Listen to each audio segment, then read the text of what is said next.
Ok, minha Paraíba, estamos ao vivo, começando mais uma edição do seu Rede Verdade, nesta quarta-feira, dia 10 de maio de 2023. Você estava ligado em Bruno Pereira, no Cidade em Ação, e segue conosco aqui com as notícias da política. Hoje a gente vai para Brasília com Napoleão de Castro. Tem declaração do prefeito Cícero Lucena também aqui em João Pessoa. Ele que quer, porque quer o PT na eleição de 2024, no seu projeto de reeleição. Mas quem está comigo aqui já no estúdio, ele, ex-deputado federal pela Paraíba, Julian Lemos, está aqui conosco. Deputado, boa tarde, seja muito bem-vindo. Ele agora foi nomeado para o governo João Azevedo II. Quero saber qual é o cargo para poder saber como é que eu lhe chamo aqui e lhe trato nessa entrevista. Julian, muito boa tarde, seja muito bem-vindo. Boa tarde, Luiz. Obrigado aí pelo convite. Estou aí num momento aí de bastante silêncio, cuidando da minha vida, de algumas coisas, e não poderia lhe faltar. Você me convidou hoje, não poderia lhe faltar. E estou à disposição para a gente bater esse papo que é sempre agradável aqui. Você deu uma mergulhada ao longo desse tempo, a partir do resultado das eleições, e ressurge agora do ponto de vista público, naturalmente, nomeado no governo João Azevedo. Primeiro, que cargo é esse, que função é essa para a gente entender aqui e não deixar dúvidas? Luiz, veja bem, primeiramente esse mergulho, na realidade são 7 anos, né, ativamente na política, como um coordenador de uma campanha presidencial, depois uma eleição e um mandato muito intenso. Então é necessário que a gente possa dar prioridades, e a prioridade minha saúde, minha família, e fui surpreendido, né, quando o governador falou comigo faz mais ou menos um mês, e eu tenho uma relação muito respeitosa, muito gentil por parte do governador. E ele me fez um convite de fazer parte do governo dele, mas bem próximo a ele. E me senti lisonjeado, porque eu realmente assim tenho nutro um respeito muito grande por João, acho ele uma pessoa séria, e ainda não voltei a falar com ele, só fiz agradecer, né, pós essa nomeação. Eu estou à disposição, eu fui deputado federal, sou o primeiro suplente, conheço Brasília, sempre estou em Brasília. E como um consultor técnico, como ele me colocou, eu posso estar à disposição dele para que ele possa me ouvir ou ele solicitar alguma ação minha direta, até porque isso não se trata apenas de um cargo, que eu compreendo. Se trata de um reconhecimento pela parceria que eu tive de crença no governo que ele administrava da Paraíba. Quando eu fiz os maiores investimentos na segurança pública, como todo mundo sabe, investimentos na defensoria pública, também na área de saúde, como exemplo Edson Ramalho, e também nunca fiz parte de uma oposição raivosa, bem no início, né? Mas eu acho que nós estamos sempre disponíveis para evoluir mentalmente, politicamente também, e fiquei muito, eu posso dizer, não surpreso, porque o governador, ele fez aquilo que estava no coração dele, nunca coloquei condicionado isso a um apoio no segundo turno, inclusive no primeiro ele sabe... Você esperava um cargo maior, de secretário mesmo, tal? Luiz, você quer que eu seja muito sincero? Sim. Um cargo hoje de secretário, para mim, eu acho que iria até me atrofiar. Porque eu estou circulando, eu tenho outras prioridades e poderia não ajudar o governador, tá? Eu acho que até essa sensibilidade dele foi bacana, entende? Porque eu não tenho essa vaidade. Eu não era vaidoso como deputado, imagino como secretário, não desmerecendo o cargo. Mas eu estou no momento de sentir exatamente qual é a linha que eu vou ter que... Então, basicamente, para essa função, esse chamamento agora, você ainda não sentou com o governador para dizer em que contribuição... Eu estou à disposição do governador para que ele, se precisar de mim para a área que for, eu estou à disposição. Eu me adapto rapidamente a qualquer função. Bom, deputado, alguém poderia dizer, e alguém pode dizer assim, quem diria Julian Lemos, que veio aí pegando sua trajetória desde o começo, a partir das eleições de 2018, ali com Bolsonaro, na direita, acabando num governo de esquerda. É óbvio que ao longo desse tempo você teve um processo de transição que todo mundo acompanhou. Mas quem diria Julian Lemos de 2018 num governo de esquerda? Quem tem um pensamento desse, ele tem um pensamento muito limitado. Para começar, na minha visão, pelo que eu vejo, João, ele é um governador de centro-esquerda. Por que ele é centro-esquerda? Ele não é ele é centro-esquerda. Porque ele sempre conversou com um deputado conservador como eu. Na época que você estava na bem... Nós demos aula de política na Paraíba. João, ele deu aula de política na Paraíba quando ele me fez a primeira visita no gabinete do parlamentar. E depois disso nós tivemos aí uma condução, né, junto, pra você ter ideia, um deputado, entre aspas, bolsonarista, né, digamos assim, né, no momento, que foi um dos que mais destinou recursos para o governo do Estado. Então, isso é republicano, isso é um exemplo, porque campanha é campanha, na hora que você exerce o mandato, você tem que ver exatamente qual é o seu objetivo. Qual era o meu objetivo? Resultados. E o governador João, para ser sincero, quando eu sentava para conversar com o João, ali eu não via diferença, não. Porque a conversa era sempre republicana, o governador muito leve, uma conversa muito leve comigo. Ele não é extremista, né? Não, ele é um cara normal. O destino levou João para ser governador da Paraíba, como o destino me levou para ser deputado federal. Eu nunca tive obsessão por esse poder. E eu vejo isso nos olhos de João. Ele não tem obsessão por aquilo, não. Ele entende. Eu uma vez ouvi uma frase do governador João, assim que saiu o resultado da eleição do segundo turno, que me chamou muita atenção, e eu vi exatamente um ser humano ali, que eu disse uma vez ao governador, e se ele estiver assistindo isso, ou vai assistir, ele vai ver. Eu disse, governador, se a Paraíba conheceu o João Azevedo, que eu conheço, aí, meu amigo, é um passeio. Porque é leve, a conversa é leve. E digo mais a você, quando ele disse a frase no segundo turno, hoje eu descobri porque eu fui eleito, foi para cuidar das pessoas. Aí, amigo, é a linha. Porque para mim, política, para mim, por exemplo, Luiz, a minha ideologia é fazer o bem às pessoas. Foi o que eu fiz, dentro daquilo que eu podia fazer como deputado. Tá. Eu quero lhe perguntar sobre sua situação no partido e de você como primeiro suplente do União Brasil, não é isso? Inclusive quem está é o deputado Damião. Sim. Feliciano, foi o deputado eleito, você está ali. Eu quero lhe fazer perguntas sobre isso, mas só para a gente matar essa história da sua ida no governo hoje. Se o governador não lhe der função do ponto de vista prático, você vai continuar e querer ser apenas ter aquela nomeação ali da figuração, como se fosse um prêmio de consolação nesse sentido, porque você foi parceiro do governador e leal, como é que você vai enfrentar e encarar isso? Para que fique claro para a população. Luiz, e para os seus eleitores. Não, meus eleitores confiam em mim. Na realidade, eu tive 37 mil votos, as pessoas diziam que eu não ia ter nem 1000 votos, porque a minha vida estava vinculada à vida de Bolsonaro. Sim, isso. Se eu não tivesse enfrentado uma máquina de destruição de reputação, uma máquina de ódio, de mentiras, capitaneada por Carlos Eduardo Bolsonaro, se eu não tivesse tido aqui uma eleição, e não tenho nada contra, eu estou falando aqui de um amigo que eu tenho muita consideração, uma máquina de uma prefeitura na eleição de Messinho, outra máquina da Assembleia Legislativa com Murilo Galdino. Eu lutei contra 3 pilares muito fortes e eu tive 37 mil votos. Se eu tivesse saído deputado estadual, eu tinha sido um dos mais bem votados da Paraíba. Eu tenho me envergonhado de quê? E você votou em Bolsonaro para presidente? Não votei em Bolsonaro, não. Votei em Ciro no primeiro turno e no segundo eu votei em Lula, com maior convicção do mundo. Porque o Bolsonaro que eu conheci em 2015 não é isso que se transformou. Aquilo foi uma mutação política bizarra. E não digo isso com... Veja só, está muito complicado a gente falar. E, inclusive, até a minha forma de ficar mais no meu lugar é porque eu vi que é inútil você tentar mostrar a alguém se ele tem uma visão de mundo totalmente fechada. Então, eu não tenho mais obrigação de tentar mostrar. Agora, eu digo uma coisa a vocês, porque muito do que eu falava aqui nas entrevistas, você viu o que aconteceu. Sim. Vou lhe dizer... O amor do bolsonarista por Bolsonaro, ele é cego, como se fosse uma paixão. Paixão e ódio andam junto. Da mesma forma que muitos hoje têm vergonha. Eu não tenho vergonha porque eu estava bem intencionado. Eu usava o meu rosto e aquela turma ali, que já era muito macetuada na política, usava máscara. Então não tente me envergonhar, né? Esse grande amor, essa grande paixão, não demora muito. Eu não sei se daqui, quando eu digo demorar, porque a história não é feita por 6 meses, nem por 1 ano, nem por 2. Agora, já existem pessoas que já odeiam o Bolsonaro. Eu não odeio o Bolsonaro. De forma nenhuma. Agora, eu sou uma pessoa que eu não entendo que política é feita com ideologia. E para finalizar, Luiz, eu vejo que o debate hoje no país, por parte dos ditos conservadores, é para confundir o debate. Nós temos bandeiras, nós temos prioridade no país de infraestrutura. Se você estivesse na Câmara hoje, você votaria a favor da PL da fake news?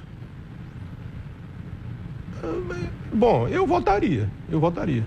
Porque eu fui vítima dela, Eu te pergunto, vamos aqui, igreja é regulamentada, né? Ela tem uma legislação para isso. Imprensa também. Imprensa é. A gente tem... Motel é. Mercadinho é. Os políticos são. Mas essas empresas, elas podem correr frouxo, porque esse debate, ele não é sobre liberdade, ele é sobre economia. Mas está ideológico o debate. Ele está ideológico por quê? Porque a direita hoje no Brasil, ela confunde o debate. Então, quando tudo no debate é por usos e costumes, é por liberdade, é porque o comunismo vai tomar de conta, primeiro tem que me mostrar onde é que tem comunismo no mundo. Se vem aqui citar com a China, eu já tenho que parar de conversar. Então, assim, o debate sempre é confuso, tá certo? Então, eu sou uma pessoa que hoje não tenho amarras, já não tinha. Você sabe que eu nunca tive amarras. Eu já não tenho amarras. E hoje eu estou livre para dar minha opinião, né? E não é fugindo, estou evitando dar entrevistas, evitando dar podcast. Mas quando eu dou, meu amigo, entrevista, não é mesmo que uma bomba atômica. Eu ia lhe perguntar, vamos lá, Bolsonaro, eu estava vendo hoje, inclusive, ele tem ali, só com Alexandre de Moraes, mais de 20 ações nas mãos do ministro Alexandre de Moraes do STF. Tem as ações eleitorais, que estão lá no TSE, são 16 contra Bolsonaro, e também os inquéritos no Supremo Tribunal Federal, 8 de janeiro. Agora você tem a questão das joias de entrada no país, você tem agora a história do cartão de vacinação. Qual todos esses elementos, você acha o maior complicador para Bolsonaro, na sua visão? A grande questão, eu não sou jurista, mas eu faço análise política. A primeira condenação que Bolsonaro está tendo é moral. Porque, veja só, vou citar uma frase aqui do Bolsonaro. Soldado que tem medo de ir para a guerra é um covarde, né? O cara fugiu na eleição. Fugiu, desapareceu daqui. Agora apareceu que é inconteste. Vocês vão ver que é inconteste. Aquela falsificação do documento público, tá? Da vacina. Da vacina. Ele já disse que já não tem nada a ver. Não é o perfil de homem que eu sou. O homem tem que segurar a onda dele. Aí aqui não é uma declaração de preferência a Lula. Lula, nesse quesito, aí não quer dizer que eu estou defendendo Lula, aí está difícil a gente pensar. Segurou a cadeia dele, poderia ter ido para o embaixado, poderia ter a culpa em qualquer lugar fugido. Eu estou dizendo a você que Bolsonaro, moralmente, ele já está condenado. Haverá outra condenação, que é a condenação da história. Né? Porque no auge, eu não estou dizendo aqui que Bolsonaro é Hitler, nem que é nazista, porque ele não tinha competência para ser um nazista. Ponto. Mas a história depois condenou esse tipo de coisa, como foi Mussolini, como foi Hugo Chávez, enfim, como foi Fidel Castro, que aquilo ali tem que acabar, aquela história ali, enfim.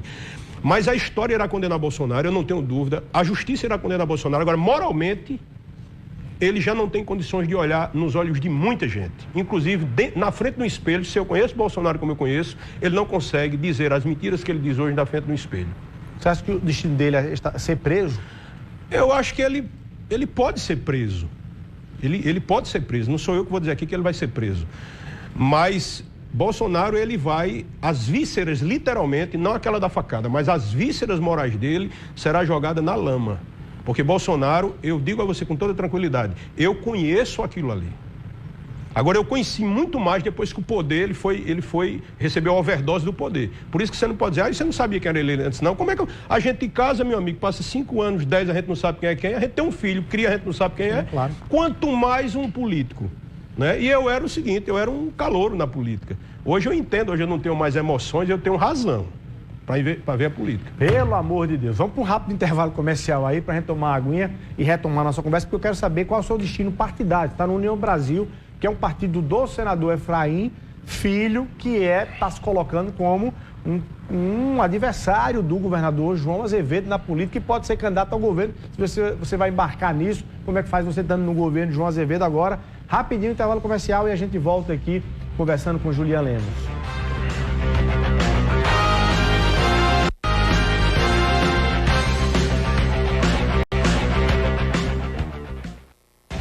Estamos de volta ao vivo aqui no Rede Verdade, hoje tendo uma conversa exclusiva aqui com Julian Lemos, ex-deputado federal, suplente de deputado federal, nomeado agora pelo governador hoje, pelo governador João Azevedo, para esse governo, esse mandato aí, João Azevedo 2, e ele está contando tudo agora e vai contar se fica na União do Brasil, como é o que foi que houve aí dentro desse partido, você foi defenestrado aí da diretoria, como é que foi isso?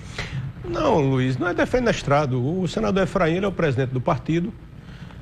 A forma como ele agiu é o estilo dele. Como é? Como foi? O estilo dele foi esse, montar o grupo dele. Achou que eu não era interessante. Também eu sou muito sincero. Eu sou indiferente ao senador Efraim, totalmente indiferente. Não tenho nada a dizer, nem de ruim nem de bom. E eu não tenho apego a esse tipo de coisa. Não quer achar que eu me senti diminuído. Senti diminuído, defenestrado, mas como você falou. Nele? Só um minuto, não, eu votei não. Nem tenho obrigação de votar. Se foi defenestrado, isso é uma questão mental. Eu nunca me sinto humilhado, nunca me sinto defenestrado, nunca me sinto diminuído, porque isso é uma condição pessoal. Quem está de lá pode achar que está fazendo. O ato é do vai para lá. Eu não ligo para o que os outros dizem, entendeu? Eu já vivi, se eu morrer com 90 anos, eu já estou na metade, né? Vai ser um privilégio morrer com 90.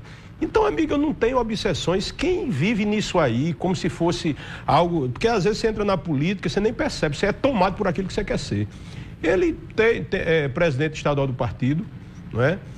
Desejo sorte a ele. Agora, não é meu líder político, não é alguém que me inspira politicamente, tá? E desejo sorte a ele. Ele tá com pretensões de ser candidato ao governo do estado. O que é que você acha? Aí você está perguntando a minha opinião pessoal. Pessoal, né? De leitura política. Na realidade, na minha opinião, tá? O senador Efraim se tornou senador devido ao apoio que teve, principalmente dos republicanos. Sem os republicanos, um abraço.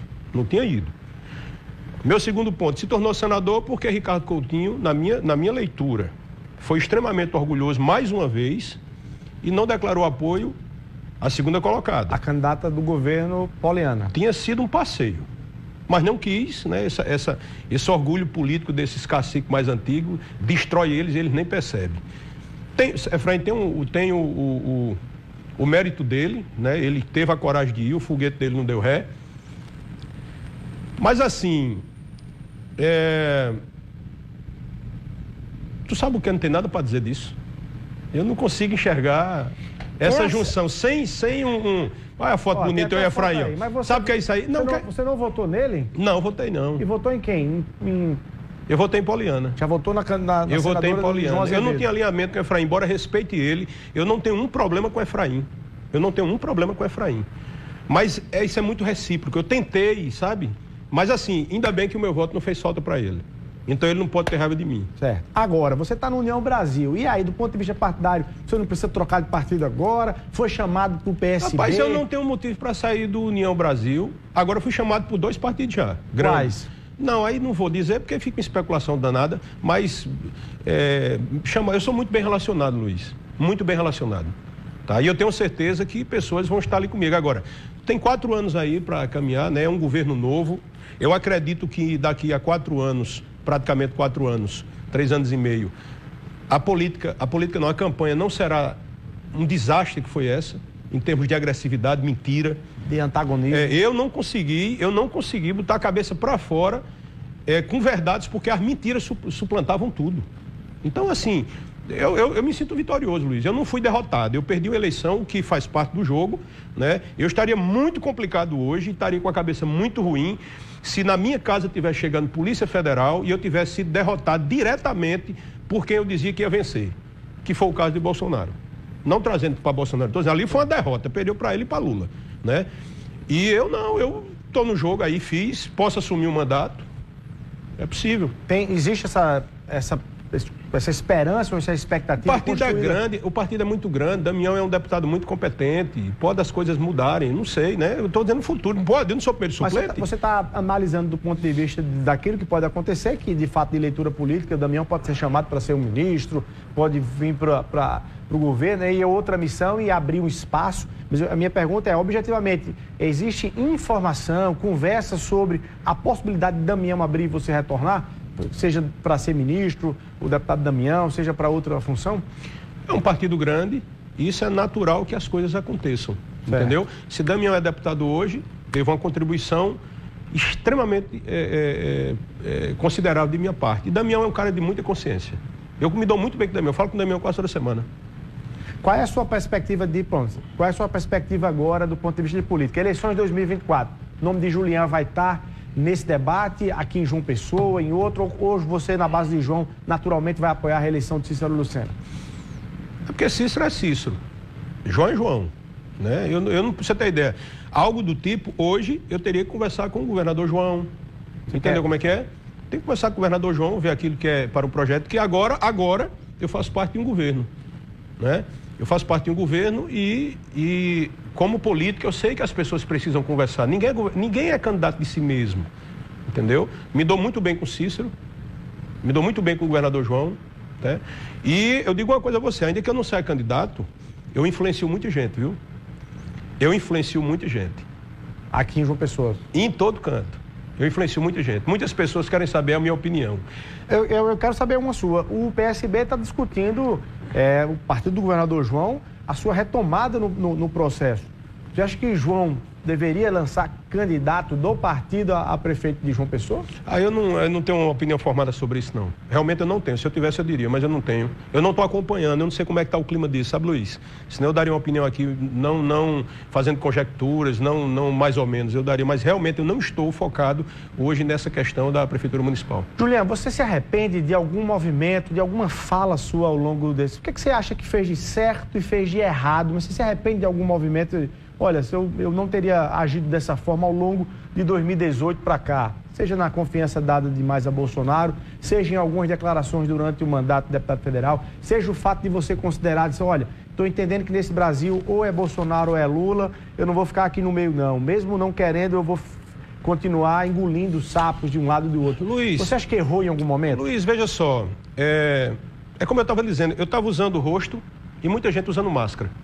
Isso. Bolsonaro... E a política é um tanto quanto desse jogo de mas teatro só que eu não posso criar um monumento em cima de erros, de imaturidade política ou de inexperiência política, né, que hoje a minha cabeça é outra, mas eu também entendo que as coisas são como são. Isso vem desde a filosofia dos gregos, sabe? As coisas são como são. E é uma coisa que até eu sempre digo, eu não fiz nada de errado no sentido de fazer malfeitos.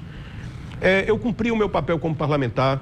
Agora existia, assim como a vida, o destino, Deus me levou a ser deputado, eu acredito que Deus achou por bem me tirar da vida pública nesse momento. Talvez muitos que estão presos hoje por ter se envolvido demais com Bolsonaro, Daniel está com a vida acabada. Roberto Jefferson com a vida acabada. Anderson, o ex-ministro da Justiça, que é um amigo que eu tenho, uma pessoa correta, está com a vida acabada, vai perder até o emprego de delegado. Dos três eu conhecia dois, o Max e o outro que está preso. Todo mundo ali, Bebiano perdeu a vida dele, eu não perdi nada.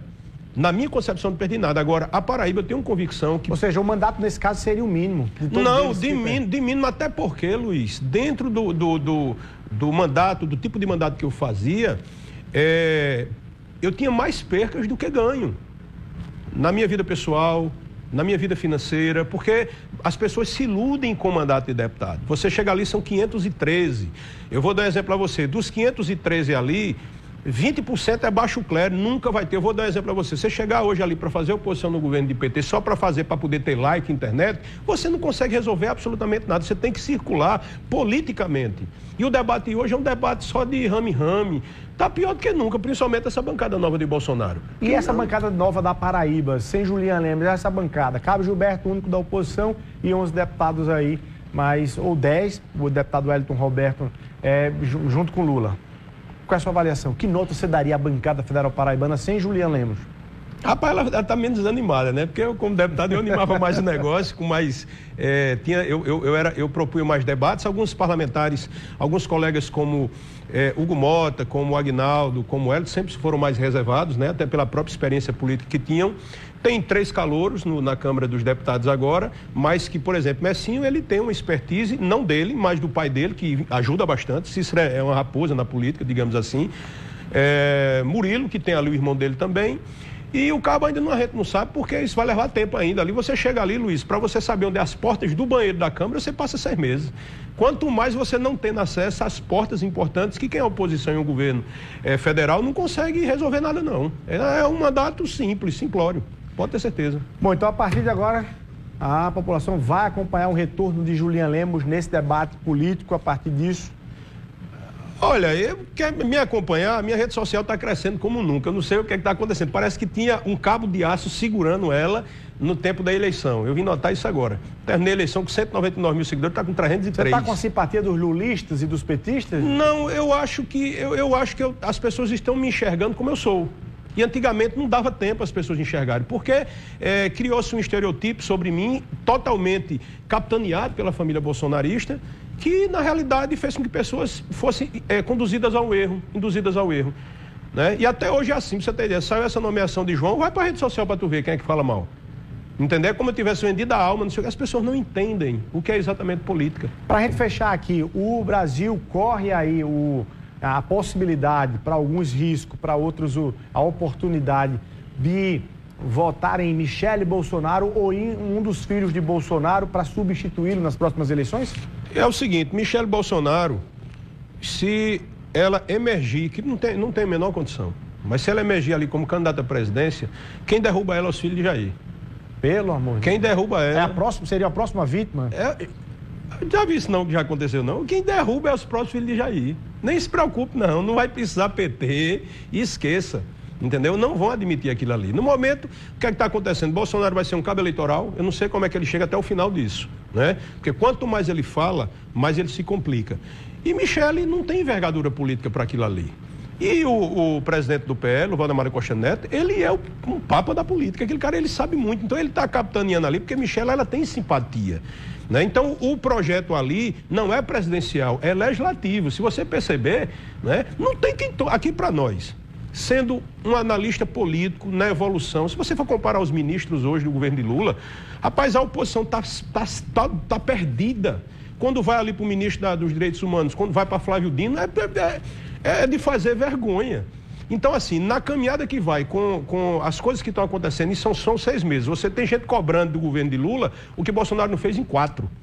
Mas no caminhar da carruagem não tem quem tome de Lula daqui a 4 anos, não, amigo. Esqueça. Então, assim, é o projeto legislativo, porque Bolsonaro não vai ser candidato a presidente. Vai chegar totalmente desgastado. Tá aí, Julian Lemos, de volta. Obrigado pela sua presença aqui no Rede Verdade, ter escolhido aqui o Rede Verdade aí para poder, enfim, marcar esse seu retorno. Eu não posso negar um pedido seu. Obrigado, deputado. Bom, a gente vai ficando por aqui. É você o nosso abraço. Muito obrigado pelo carinho da sua audiência. Até amanhã, se Deus quiser. Tu manda essa foto para mim?